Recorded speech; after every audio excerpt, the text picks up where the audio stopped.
Gepárdban, ahogy megpillantotta a gazellákat, egyszerre felébredt a vadász szenvedélye, és oly könnyedén, kecsesen csúszott le a bokros szikláról, hogy a legkisebb neszét sem hallottuk. Karcsú testét a lehető legjobban elnyújtva, egészen a földre lapulva gyorsan, de nesztelenül közeledett a gazellák felé. Szemét mereven ezekre irányozta, s minden mélyedést, kisebb bokrot és nagyobb fűcsomót ügyesen kihasznált, hogy magát fedezze. Ami sikerült is neki, mert a gazellák mit sem sejtve nyugodtan tovább legeléstek. Gyorsan kúszott előre, mint az árny, s az éles hallású gazellák, amelyek még a fűzizegésére is megriadnak, még mindig nem sejtettek semmit. Mikor 30-40 lépésnyire ért hozzájuk, mint a kieresztett rugó, villámgyorsan felszökelve néhány gyors ugrással a nyáj között termett, s megragadott egy nőstényt, amelyet már előre kiszemelt magának. De az kiragadta magát fogai közül, és az egész nyáj őrült futásnak indult. A gepárd gyönyörű szökelléssel közvetlenül a nőstény mellett rohant, s vagy 200 lépésnyi iram után hirtelen torkon ragadta, és a mancsával leütötte a gazellát. Azt hiszem, ez volt az a pillanat, amikor örökre szerelmes lettem Afrikába. Ugyanis édesapám nem hagyományos meséket olvasott esténként, hanem olyan vadászírók elbeszéléseit, mint Széchenyi Zsigmond, Jim Corbett, vagy az imént idézett Donászi Ferenc. És az ilyen történeteknek köszönhetően, mióta az eszemet tudom, arról álmodoztam, hogy egyszer eljuthassam végre Afrikába. Láthassam a végtelen szavannákat, a vadállatokat, és a Kilimandzsáró hófötte hegycsúcsát. Aztán teltek az évek, és ez a szerelem csak plátói maradt. Évtizedekkel később a televízióban dolgoztam, ahol egy olyan interjúsorozatot készítettem, amelyben számomra érdekes és értékes emberekkel beszélgettem, és így lett az egyik este vendége Erős Zsolt, a legendás hegymászónk. Az interjút követően a folyosón még beszélgettünk, és mondtam neki, hogy tudod, nagyon irigyellek azért, hogy jártál a Kilimandzsárón. Elmosolyodott, és azt válaszolta, pedig most megyek megint. Jaj, ne, kérlek, vigyél magaddal. És kiderült, hogy van egy hely. De azonnal kellett döntenem. Rendben, jövök, vágtam rá. Na jó is, mi lesz a munkáddal? Felmondok.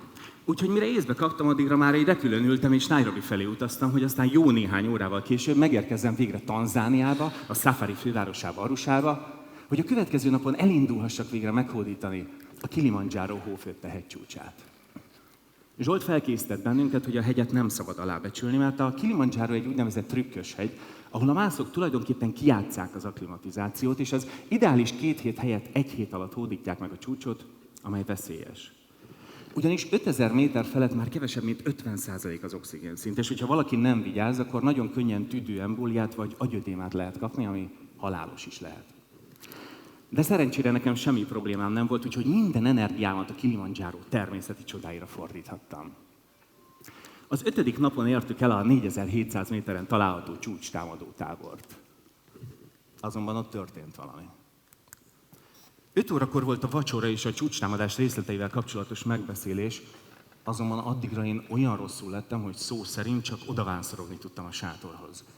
Beléptem, de a fájdalomtól összeroskadtam, olyan őrjítő fejfájás és hányinger gyötört. És bár ott ült az egész expedíció, és rengeteg tanácsot kaptam, de semmi nem használt, és ettől már lelkileg is összetörtem, mert tudtam, ott állok gyermekkori álmom kapujában, de azt is éreztem, hogy egyszerűen képtelen leszek rajta belépni.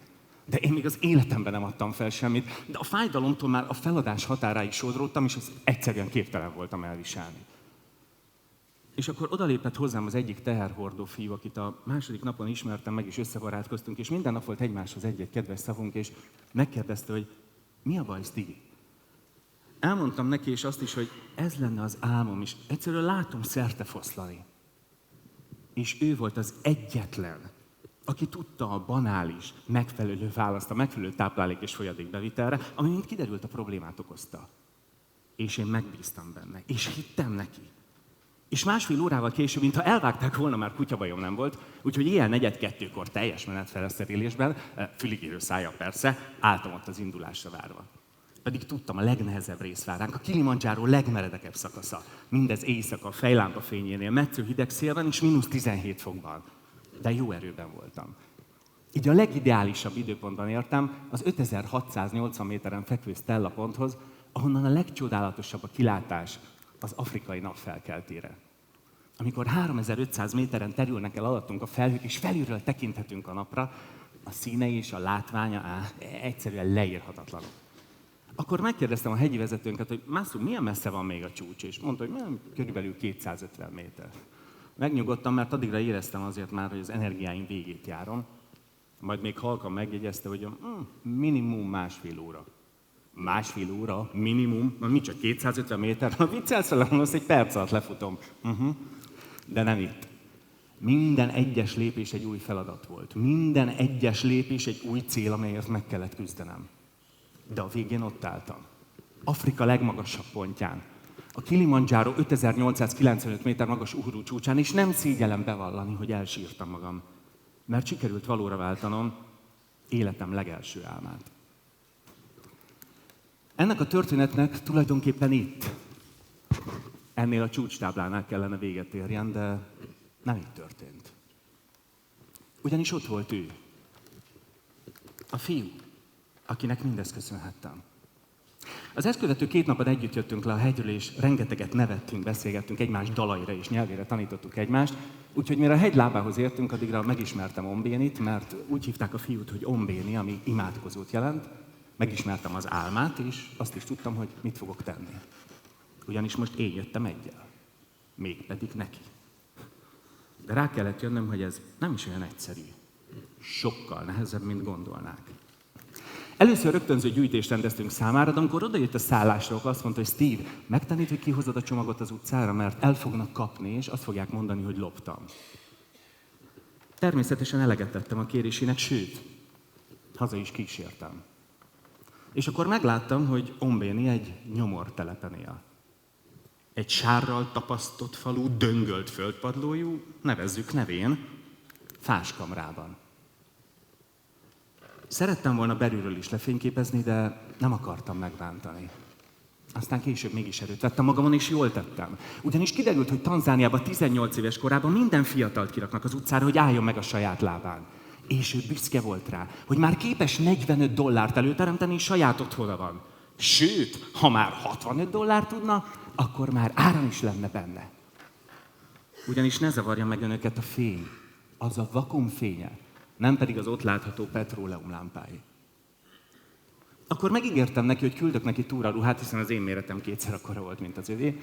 Úgyhogy amikor hazaértünk, akkor édesanyámmal másnap azonnal elmentünk, bevásároltunk neki mindent, és össze is készítettük egy nagy csomagba. És csak akkor datosult bennem, hogy nem tudom hova elküldeni. Ugyanis egy nyomortelepen nincsenek utcák, nincsenek házszámok.